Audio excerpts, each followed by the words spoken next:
साथियों, स्वागत है आप सभी का। तो दोस्तों, आप लोग यूपी होमगार्ड के रिजल्ट को लेके बहुत ज्यादा क्यूरियस हैं और साथ ही साथ कट ऑफ को लेकर के बहुत ज्यादा चिंतित हैं कि भैया इसका कट ऑफ कितना जाएगा और आखिरकार इसका रिजल्ट कब तक आएगा। तो आज के इस वीडियो में हमने जितने भी जिले हैं सारे जनपदों का आकलन किया, एक चार्ट बनाया और चार्ट के माध्यम से आपको सटीक कट ऑफ मैं आपको बताऊंगा आज के इस वीडियो में। और साथ ही साथ मैं ये भी आपको बताऊंगा कि आपको फिजिकल में क्या सावधानियां रखनी है, कैसे क्या तैयारी करनी है। तो चलिए बिना टाइम गंवाए हुए वीडियो की तरफ चलते हैं और देखते हैं यहाँ पर आज हम लोग किन किन बिंदुओं पर चर्चा करेंगे। तो जो कॉमनली सभी छात्रों के मन में सवाल पनपते हैं, तो हम लोग यहाँ पे देखते हैं छात्रों के मन में ऐसे कौन कौन से सवाल हैं जो पनपते हैं। तो सबसे पहला ही सवाल यही होता है, कोई भी परीक्षा हो, जैसे आपने होमगार्ड की परीक्षा दी है, तो आपके मन में होमगार्ड के कट ऑफ को लेके जानने के लिए आप क्यूरियस होंगे कि भैया इसका कट ऑफ कितना जाएगा। धैर्य रखिए, वीडियो के अंत तक बने रहिए, आपको कट ऑफ भी बताएंगे। अब इसके बाद में जब होमगार्ड का पेपर हुआ था, तो बहुत ही ज्यादा चीजें वायरल हुई थी, मतलब बोला गया था कि भाई होमगार्ड का जो पेपर है बहुत ही कठिन लेवल का आया था। तो अगर पेपर का स्तर कठिन होता है तो इसका कट ऑफ पे क्या प्रभाव पड़ेगा। और ये नॉर्मलाइजेशन जो है, नॉर्मलाइजेशन क्या होता है और क्या होमगार्ड में नॉर्मलाइजेशन लागू होगा। अगर नॉर्मलाइजेशन लागू होता है तो क्या नॉर्मलाइजेशन का फायदा मिलेगा या नहीं मिलेगा। नॉर्मलाइजेशन के बाद आपके कितने अंक बढ़ेंगे या घटेंगे, ये भी हम लोग चर्चा करेंगे। रिजल्ट आने में अभी कितना समय लग सकता है, सबसे ज्यादा जो क्वेश्चनेबल है पॉइंट है वो आपका ये है कि रिजल्ट आपका कब तक आ सकता है और आखिरकार फीमेल कैंडिडेट के लिए कट ऑफ क्या अलग होगा। तो इन सारे बिंदुओं पे आज के इस वीडियो में हम लोग चर्चा करने वाले हैं। वीडियो के अंत तक बने रहिए ताकि आपके मन में जितने भी सवाल हैं आपको उनके सारे के सारे सवालों के उत्तर मिल सके। वीडियो में आगे बढ़ने से पहले अगर अभी तक आपने चैनल को नहीं सब्सक्राइब किया है तो चैनल को जरूर सब्सक्राइब कर लीजिए और साथ ही साथ वीडियो को लाइक कर दीजिए। तो चलिए आगे चलते हैं। तो यहाँ पे थोड़ा सा जो पास्ट में चीजें हुई, तो आपका होमगार्ड की परीक्षा हुई थी, ये आपकी 3 डेटों में हुई थी, यानी कि 25/4 को हुआ, 26/4 को हुआ और 27/4 को, यानी कि अप्रैल माह में आपकी परीक्षा आयोजित हुई थी। यहाँ तक आपको चीजें समझ में आ ही गई होंगी। बात करें पदों की संख्या, तो पद आपको जैसा कि ज्ञान है कि आपके 41,424 आपके यहाँ पर पद थे। महिलाओं के लिए जो यहाँ पे सीटें रिजर्व थी आपकी 20% महिलाओं के लिए रिजर्व थी और भूतपूर्व सैनिकों के लिए 5% और स्वतंत्रता संग्राम सेनानियों के लिए 2% सीटें आपकी रिजर्व थी। अब बात करते हैं इसकी शैक्षिक योग्यता। तो सबसे बड़ी चीज यहाँ पे आपको ये देखना होगा, इसकी जो शैक्षिक योग्यता थी वो 10वीं पास थी। सारा खेला अब आगे की स्लाइड से आपका शुरू होने वाला, कट ऑफ आपका क्या जाएगा। तो सबसे पहले हम लोग यहाँ पे चर्चा करते हैं नॉर्मलाइजेशन क्या होता है। तो देखो दोस्तों, नॉर्मलाइजेशन वो चीज होती है जब कोई एक परीक्षा, मान लो जैसे आपकी होमगार्ड की परीक्षा थी, काहे की परीक्षा थी, होमगार्ड की परीक्षा थी, ये आपकी क्या हुई, मल्टीपल डेज में हुई, मतलब 3 दिवस में हुई और मल्टीपल शिफ्ट में होती है। जब कोई परीक्षा मल्टीपल डेज में हो, मल्टीपल शिफ्ट में हो, तो वहां पर आपका नॉर्मलाइजेशन लागू होता है। ठीक है, मान लीजिए यहाँ तक होपफुली आपको चीजें समझ में आई होंगी कि जब कोई परीक्षा एक ही हो लेकिन वो मल्टीपल डेज में हो, मान लो 1 2 3 दिन हो और कई शिफ्ट में हो, तो वहां पर आपका नॉर्मलाइजेशन लागू होता है। अब नॉर्मलाइजेशन लागू होने से होता क्या है, सबसे बड़ा सवाल तो ये है ना। देखो, नॉर्मलाइजेशन लागू होने से अमूमन ये देखा गया है कि आपका एक्यूरेसी देखा जाता है कि आपने कितने सही सवाल करे हैं। इस आधार पे आपको नॉर्मलाइजेशन में अधिकतम अंक मिलते हैं। और नॉर्मलाइजेशन में एक चीज और भी होती है, आपके अंक जो है प्लस भी होते हैं माइनस भी होते हैं। यानी कि आप देखेंगे कि बहुत सारे छात्र ऐसे होंगे जिनके अंक बढ़े होंगे और बहुत सारे छात्र ऐसे भी होंगे जिनके अंक घटे होंगे। मान लीजिए कोई छात्र है जिसका आसान शिफ्ट में पेपर हुआ, यानी कि उसका जो पेपर आया वो आसान शिफ्ट थी और उसने क्या करा, उसने नंबर ऑफ रॉन्ग क्वेश्चन अधिक कर दिए, तो उसको यहाँ पर हानि हो गया। वहीं पर अगर बात करें कोई जिसका टफ शिफ्ट में पेपर हुआ और उसने नंबर ऑफ जो क्वेश्चन था वो अधिक सही किया, तो उसको यहाँ पे लाभ मिलेगा, यानी कि नॉर्मलाइजेशन में उसको अच्छा फायदा मिलेगा। बात करें होमगार्ड परीक्षा की, होमगार्ड परीक्षा में भैया आपका नॉर्मलाइजेशन लागू होगा। यहाँ तक चीजें समझ में आ गई, आगे वीडियो में बने रहिए। मैं आपको कट ऑफ भी आपको बताऊंगा, आखिरकार जनपद वार कट ऑफ आपका कितना जाएगा। यहाँ तक चीजें समझ आई। चलिए आगे चलते हैं। तो आगे चलने पे हमको ये देखने को मिलता है कि जो आपका पेपर का पैटर्न था, पेपर में आपसे जनरल नॉलेज ही सिर्फ पूछा गया था। 100 सवाल थे जनरल नॉलेज के और 2 घंटे का आपको टाइम मिला था। जैसा कि अगर हम परीक्षाओं की बात करें, जिन परीक्षाओं में आपका जनरल नॉलेज आता है वो एग्जाम अपने आप में टफ एग्जाम माने जाते हैं। और होमगार्ड की जो परीक्षा थी इसमें सिर्फ जीएस पूछा गया और जीएस आपका सागर है। मतलब आप जीएस में अगर आपसे कोई ये कहता है कि मुझे पूरी जीएस आती है, तो वो आपको मूर्ख बना रहा है या तो आपको बेवकूफ बना रहा है। तो पेपर का स्तर तो नो डाउट आपका कठिन था ही था। और जिन छात्रों ने आपका 25% से अंक कम अंक प्राप्त किए वो तो पहले ही यहाँ से क्या हो गए, डिस्कालीफाई हो गए। आगे देखते हैं। आगे चलने पे अब आपको मैं पहले कट ऑफ बता देता हूँ। यहाँ पर ये हमारे पास कट ऑफ वाली स्लाइड है और यहाँ पर मैंने पदों की संख्या लिख रखी है। अब मैं आपको कट ऑफ बताता हूँ। देखो, अगर बात करते हैं आगरा जनपद में जो कुल आपकी वैकेंसी थी ना, वो दोस्त कितनी थी, 1232 थी। कितनी थी, 1232 थी। तो 1232 के हिसाब से अगर देखते हैं जो आगरा जनपद के लिए कट ऑफ जाएगा, मैं यहाँ पे यूआर का लिख रहा हूँ उसी के, ठीक है, यूआर का मैं बता रहा हूँ और उसी के आधार पे आपका ओबीसी, एससी और एसटी का देख लेना है। मतलब यूआर वाले से 5 नंबर आपको माइनस कर लेना है। ठीक है, देखो अगर यूआर की बात करें तो यूआर का जो कट ऑफ जाएगा आगरा जनपद के लिए 53 अंक जाएगा। कितना जाएगा? 53 नंबर आपका, 53 प्लस आप कह सकते हो। वहीं पे फिरोजाबाद की बात करें तो फिरोजाबाद में आपका 57 अंक जा रहा है। और वहीं पे अगर ओबीसी की बात करें तो इस पे आप 5 अंक का वेरिएशन ले लो, यानी कि 5 अंक माइनस कर लो, वो आपका ओबीसी हो जाएगा। 5-5 समय आप माइनस करते चले जाइएगा, वैसे ही आपका ओबीसी का हो जाएगा, वैसे ही एससी का हो जाएगा, वैसे ही एसटी का हो जाएगा। इसके बाद में बात करते हैं यहाँ पे मैनपुरी की। मैनपुरी में जो पदों की संख्या थी, यानी सीटें आपकी 383 थी, और यहाँ पे जो आपका कट ऑफ जा रहा है वो आपका 50 नंबर के अल्ले पल्ले जाएगा। ठीक है। मथुरा की दोस्त बात करें तो मथुरा में जो आपकी सीटों की संख्या थी 489 थी, और यहाँ पे जो आपका कट ऑफ संभावित कट ऑफ होने की उम्मीद है वो है आपका 57 नंबर।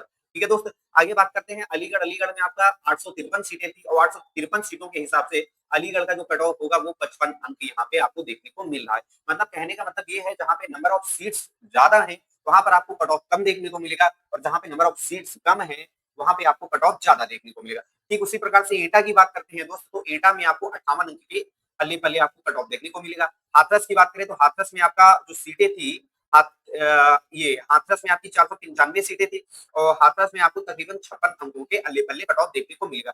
ठीक उसी प्रकार से कासगंज की अगर बात करते हैं तो कासगंज में आपकी 299 सीटें थी, और 299 सीटों के हिसाब से यहाँ पे आपका 60 प्लस स्कोर जाएगा, क्योंकि नंबर ऑफ सीट्स जो है हाथरस में कासगंज में आपका कम है, और मैंने आपको पहले ही बताया जहां पे नंबर ऑफ सीट्स कम होंगी वहां पे आपका कट ऑफ प्लस में जाएगा। बरेली की बात करते हैं तो बरेली में आपकी 761 सीटें हैं, तो यहाँ पे आपका 56 प्लस के अल्ले पल्ले कट ऑफ जा सकता है। बदायूं की बात करें तो बदायूं में आपकी 629 सीटें हैं, तो यहाँ भी आप 56 प्लस मान के ही चलें कि यहाँ पे 56 प्लस के अल्ले पल्ले कट ऑफ जाएगा। ठीक उसी प्रकार से पीलीभीत की बात करते हैं तो पीलीभीत में जो सीटों की संख्या है वो है आपका कितना, 451, और 451 के परिप्रेक्ष्य से देखते हैं तो यहाँ पे जो आपका कट ऑफ लगेगा वो 57 अंकों पर लगेगा। ठीक उसी प्रकार से शाहजहांपुर की बात करें तो शाहजहांपुर में आपकी 720 सीटें हैं, और 720 सीटों के हिसाब से 56 प्लस के आसपास आपका यहाँ पर कट ऑफ लगने की संभावना है। आगे चलते हैं दोस्त, वीडियो के अंत तक बने रहिए, और आप ये बताइए कमेंट करके कि आपने किस जनपद से अप्लाई किया था, और जो मैं आपको कट ऑफ बता रहा हूँ क्या आपके अंक इसी के इर्द गिर्द बन रहे हैं। ठीक है, चलिए आगे चलते हैं। आगे चलते हैं तो हमको यहाँ पे देखने को मिलता है मेरठ। तो मेरठ की अगर बात करें तो मेरठ में दोस्त आपकी 688 सीटें थी, और 688 सीटों के आधार पे देखें तो यहाँ पर आपका कट ऑफ 57 अंक जाता है। ठीक उसी प्रकार से गाजियाबाद की बात करें तो गाजियाबाद में आपकी जो सीटें थी 102 सीटें थी, और गाजियाबाद में आपका 62 प्लस कट ऑफ जाएगा, क्योंकि गाजियाबाद में देखो पढ़ने वाले छात्रों की संख्या तो वैसे पूरे प्रदेश में है, लेकिन यहाँ पर जो देखा जाए तो यहाँ पे नंबर ऑफ सीटों की संख्या कम है, इस वजह से यहाँ पे कट ऑफ अच्छा खासा आपको देखने को मिलेगा। ठीक उसी प्रकार से बुलंदशहर की बात करते हैं तो बुलंदशहर में आपकी जो सीटें थी 663 सीटें थी, और 663 सीटों के हिसाब से अगर यहाँ पे बात करें तो यहाँ पे आपका 56 प्लस आपको कट ऑफ देखने को मिलेगा। अगर औसतन बात करें तो औसतन जो है जनरल कैंडिडेट के लिए 56 तो रहने ही वाला है। यहाँ तक आपको चीजें समझ में आ गई। आगे चलते हैं दोस्त, आगे देखते हैं हापुड़। हापुड़ में आपका जो कट ऑफ लगने वाला है वो 60 प्लस में लगेगा, और ठीक इसी प्रकार से बागपत की बात करें तो यहाँ पर भी आपका 60 प्लस में लगेगा। गौतम बुद्ध नगर की बात करें तो गौतम बुद्ध नगर में 421 सीटों के लिए जो कट ऑफ लगेगा ये आपका 58 अंकों पर लगेगा। ठीक उसी प्रकार से संभल की बात कर लेते हैं तो संभल में जो आपका कट ऑफ लगेगा ये 60 अंकों पर लगेगा। समझ रहे हो मेरी बातों को। रामपुर की अगर बात करें तो रामपुर में जो आपका कट ऑफ लगने वाला है, रामपुर में आपका लगेगा 382 सीटों के लिए तकरीबन 55 अंकों पर। कितने पर? 55 अंकों पर। अमरोहा की बात करें तो अमरोहा में जो आपका कट ऑफ लगेगा 57 अंकों पे आपका फाइनल सिलेक्शन हो जाएगा, और ये जो मैं कट ऑफ बता रहा हूँ ये सामान्य वर्ग के लिए है। इसके बाद में बात करते हैं बिजनौर की। तो बिजनौर में जो सीटों की संख्या थी दोस्त वो कितनी थी? वो थी आपकी 573, और 573 सीटों के हिसाब से जो बिजनौर में आपका कट ऑफ लगेगा वो आपका तकरीबन 57 प्लस मान लीजिए। और ठीक उसी प्रकार से यहाँ पर संभल ये दोबारा से लिख गया है, क्या कोई बात नहीं। और सहारनपुर की बात करते हैं 586 सीटों के लिए यहाँ पर आपका 56 अंकों पर आपका फाइनल कट ऑफ लग जाएगा। ठीक उसी प्रकार से मुजफ्फरनगर की बात करते हैं तो यहाँ पर नंबर ऑफ वैकेंसी थी 395, तो 395 के लिहाज से देखें तो आप 58 नंबर आप यहाँ पर सेफ मान सकते हो। और ये जो मैं कट ऑफ आपको बता रहा हूँ ये हाईएस्ट है। ठीक है, ये कैसा है? हाईएस्ट कट ऑफ है। यहाँ तक आपको चीजें समझ में आई। और ये जो मैं कट ऑफ आपको बता रहा हूँ ये यूआर का है, इसी में आप 5-5 माइनस करते चले जाइएगा। 5 माइनस कर लेंगे ओबीसी, 5 माइनस कर लेंगे ईडब्ल्यूएस, यानी कि ओबीसी ईडब्ल्यूएस का कट ऑफ आपका सेम रहने वाला है। ठीक उसी प्रकार से अगर आगे चलते हैं तो हमें शामली देखने को मिलता है, शामली में 307 सीटों के लिए जो कट ऑफ लगेगा वो 58 अंक लगेगा। अयोध्या की बात करते हैं 452 सीटें हैं, और यहाँ पे जो कट ऑफ लगेगा 56 अंक। बाराबंकी की बात करें 615 सीटें हैं, यहाँ पे कट ऑफ लगेगा आपका कितना, 56 प्लस के अल्ले पल्ले लगेगा। सुल्तानपुर की अगर दोस्त बात करते हैं तो यहाँ पे 434 सीटें हैं, 56 प्लस कट ऑफ लगेगा। अम्बेडकर नगर की बात करते हैं तो अम्बेडकर नगर में भी 434 सीटों के लिए आपका 57 प्लस के इर्द गिर्द आपका कट ऑफ लगने वाला है। अमेठी की बात करते हैं तो अमेठी में जो आपका कट ऑफ लगने वाला है 453 सीटों के लिए, वो आपका 56 प्लस लगेगा। कितना लगेगा? 56 प्लस। चित्रकूट की बात करते हैं तो 242 सीटों के लिए आपका 59 अंक पे आपका चयन हो जाना चाहिए। ठीक उसी प्रकार से हमीरपुर की बात करते हैं तो 340 सीटों में आपका जो है 59 58 से 59 के बीच में आपका यहाँ पर चयन हो जाना चाहिए। बांदा की अगर बात करें तो 481 सीटें हैं बांदा में, यहाँ पर आपका 58 के आसपास में आपका सिलेक्शन हो जाना चाहिए। महोबा की बात करें तो 111 में आपका 60 अंकों में यहाँ पर सिलेक्शन हो जाना चाहिए, यानी कि 111 सीटों पर 60 अंकों पर आपकी कट ऑफ लगेगी। गोंडा की बात करते हैं तो 826 सीटों पर यहाँ पर आपका जो कट ऑफ लगेगा 56 अंक लगेगा। बहराइच की अगर बात करें तो यहाँ पर आपका 60 प्लस के अल्ले पल्ले आपका कट ऑफ जाने की पॉसिबिलिटी है। यहाँ तक होपफुली आपको चीजें समझ में आई होंगी। आगे चलते हैं तो आगे हमको देखने को मिलता है बलरामपुर की अगर बात करते हैं तो बलरामपुर में जो आपका कट ऑफ लगने वाला है ये आपका 57 अंक लगेगा। कितना लगेगा? 57 अंक। मैं कट ऑफ लिख दे रहा हूँ सीधे सीधे, और आप डिस्ट्रिक्ट मैच करके कमेंट में जरूर बताइए कि आपके इतने अंक बन रहे हैं। और वीडियो को मैं ज्यादा लंबा नहीं खींचूंगा ताकि आपका टाइम ना किल हो। और इसके बाद में श्रावस्ती की बात करें तो श्रावस्ती में आपके 60 अंक लगेंगे। झांसी में अगर बात करते हैं तो झांसी में 57 अंकों पे आपका फाइनल चयन हो जाना चाहिए। ललितपुर की बात करते हैं तो ललितपुर में आपका सीटें कम है तो यहाँ 60 प्लस जाने की उम्मीद है। ठीक उसी प्रकार से जालौन में आपका 57 प्लस में सिलेक्शन होने की पॉसिबिलिटी है। कानपुर नगर की अगर बात करते हैं तो कानपुर नगर में आपका 52 प्लस में सिलेक्शन हो जाना चाहिए, क्योंकि नंबर ऑफ वैकेंसी सबसे ज्यादा यहीं पर है। कानपुर देहात की बात करते हैं तो कानपुर देहात में जो है आपका तकरीबन यहाँ पर भी आपका 55 अंक पे सिलेक्शन हो जाना चाहिए। इटावा की बात करते हैं 485 सीटों के लिए यहाँ पे आपका 58 प्लस सीटों पे चयन हो जाना चाहिए। फतेहगढ़ की बात करें तो फतेहगढ़ में दोस्त 420 सीटों के लिए जो कट ऑफ आपका लगेगा तकरीबन 59 अंकों पर यहाँ पर आपका चयन होता दिखाई दे रहा है। कन्नौज की बात करें तो कन्नौज में आपका 59 अंक लगेगा, और ठीक उसी प्रकार से औरैया में आपका 57 अंक पे फाइनल सिलेक्शन हो जाएगा। ये जो मैंने कट ऑफ बताया ये यूआर कैंडिडेट के लिए है। और ठीक इसी प्रकार से आगे चलते हैं, हमारे 75 जनपद है तो 75 के 75 का हमको कट ऑफ देखना है। अब बात कर लेते हैं लखनऊ के लिए भैया। तो लखनऊ में जो आपकी नंबर ऑफ सीट्स है ये आपकी कितनी है? 1371 है। तो यहाँ पे 1371 सीटों के लिए 53 अंकों पर फाइनल सिलेक्शन हो जाएगा। ठीक उसी प्रकार से हरदोई की अगर बात करें तो यहाँ पे आपका 53 अंक में भी सिलेक्शन होता दिखाई दे रहा है। सीतापुर की बात करते हैं तो 55 अंकों पर चयन हो जाना चाहिए। रायबरेली की बात करें तो 57 अंकों पर यहाँ पर आपका सिलेक्शन होता दिखाई दे रहा है। लखीमपुर खीरी की बात करें, वही लखीमपुर जो नेपाल के बगल में है, तो यहाँ पे आपका 57 प्लस में सिलेक्शन होता दिखाई दे रहा है। उन्नाव की अगर बात करते हैं तो उन्नाव में आपका 56 प्लस में चयन होता दिखाई दे रहा है। आजमगढ़ की अगर बात करें तो आजमगढ़ में आपका 56 प्लस में चयन होता दिखाई दे रहा है। मऊ की बात करते हैं तो 318 सीटों के लिए यहाँ पर आपका 58 प्लस में चयन होता दिखाई दे रहा है। बलिया की अगर बात करते हैं तो 704 सीटों के लिए यहाँ पे 57 अंकों पर सिलेक्शन होता दिखाई दे रहा है। बस्ती की बात करें तो बस्ती में आपका 57 अंकों पर कट ऑफ लगेगा, यानी कि यहाँ तक चीजें समझ आई। इसके बाद सिद्धार्थ नगर की बात करते हैं तो आपका 56 प्लस के अल्ले पल्ले कट ऑफ लगेगा। संत कबीर नगर में यहाँ पर आपका 60 अंकों पे सिलेक्शन हो जाएगा। तो ठीक उसी प्रकार से गोरखपुर में 571 पर आपका कट ऑफ लगेगा। यहाँ तक आपको चीजें होपफुली समझ में आई होंगी। आगे चलते हैं, अब आगे देखते हैं हम लोग जो हमारी लास्ट स्लाइड है कुशीनगर की बात करते हैं। तो कुशीनगर में दोस्तों जो आपका कट ऑफ लगने वाला है ये आपका 57 प्लस में हो जाएगा। सिलेक्शन कितने में हो जाएगा? 57 प्लस में। देवरिया में आपका 56 प्लस में हो जाएगा। महाराजगंज में जो है आपका 56 प्लस में आप मान लीजिए अंदर आपको अपने आप को। मिर्जापुर में भी आपका 56 प्लस ही मान के चलिए, क्योंकि नंबर ऑफ वैकेंसी कम है। भदोही, अब देखो भदोही में आपका क्या है ना, भदोही आपका रेड जोन है।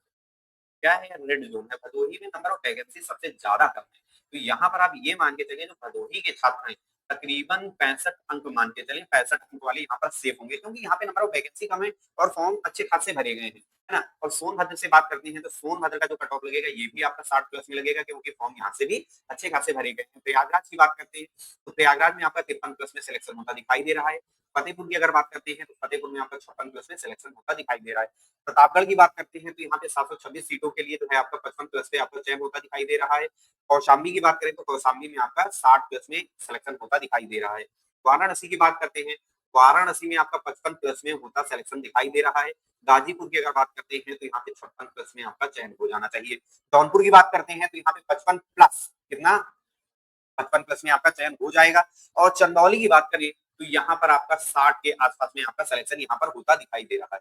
यहाँ तक आपको चीजें समझ में आई होंगी। अब आगे चलते हैं तो आगे हमें यहाँ पे एक चीज ये देखना होगा, ये तो मैंने आपको सारा कट ऑफ बताया कि किस कैटेगरी में या किस वर्ग में जो जनरल कैंडिडेट था, मैंने जनरल कैंडिडेट को यहाँ पे लिया कि जनरल कैंडिडेट पे आपका इतना कट ऑफ लगेगा। अब मैं आपको यहाँ पे फाइनल कट ऑफ बता देता हूँ, एक रफ कट ऑफ दे देता हूँ कि कितने वाले अपने आप को सेफ माने या कितने वाले अपने आप को तैयारी के फिजिकल की तैयारी करें। और ये कट ऑफ मेल और फीमेल दोनों के लिए होगी। तो सबसे पहले मैं यहाँ पे मेल कैंडिडेट के लिए कट ऑफ बता रहा हूँ पुरुष वर्ग के लिए।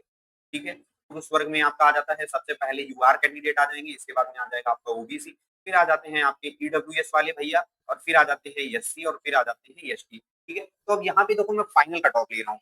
अभी आपने जो मैंने आपको कट ऑफ बताया, तो आपने देखा जो अमूमन जो औसतन स्कोर देखा गया, वो जो देखा गया वो आपका 55 अंक के आसपास बन रहा था। तो यानी कि जिनके भी अंक 55 बन रहे हैं, या 55 प्लस है, या 53 है, 52 है, वो आप अपने आप को सेफ माने। 55 वाले तो लगभग पूरी तरह से चयनित होंगे। ठीक उसी प्रकार से ओबीसी की अगर बात करें, तो ओबीसी में आप जो है ना 53 अंक वाले अपने आप को सेफ माने। ईडब्ल्यूएस की अगर बात करें दोस्तों, तो ईडब्ल्यूएस में 52 अंक वाले अपने आप को सेफ माने, और ठीक उसी प्रकार से एससी में जो है, एससी में आपका 49 अंक वाले अपने आप को सेफ माने, और एसटी कैंडिडेट में जो है वो आपका 46 अंक वाले सेफ माने। किसी भी जनपद से अगर आपने फॉर्म अप्लाई किया है, और अगर आपके अंक जो है इस टेबल के राउंड आ रहे हैं, या इस टेबल से मैच कर रहे हैं, तो आप अपना बिना टाइम गंवाए हुए फिजिकल की तैयारी आप अभी से करना स्टार्ट कर दीजिए। ये जो मैंने आपको कट ऑफ बताया, ये पुरुष वर्ग के लिए था। अब बात कर लेते हैं दोस्तों महिला वाले के लिए, तो कट ऑफ लगेगा, आखिरकार वो कितना लगेगा।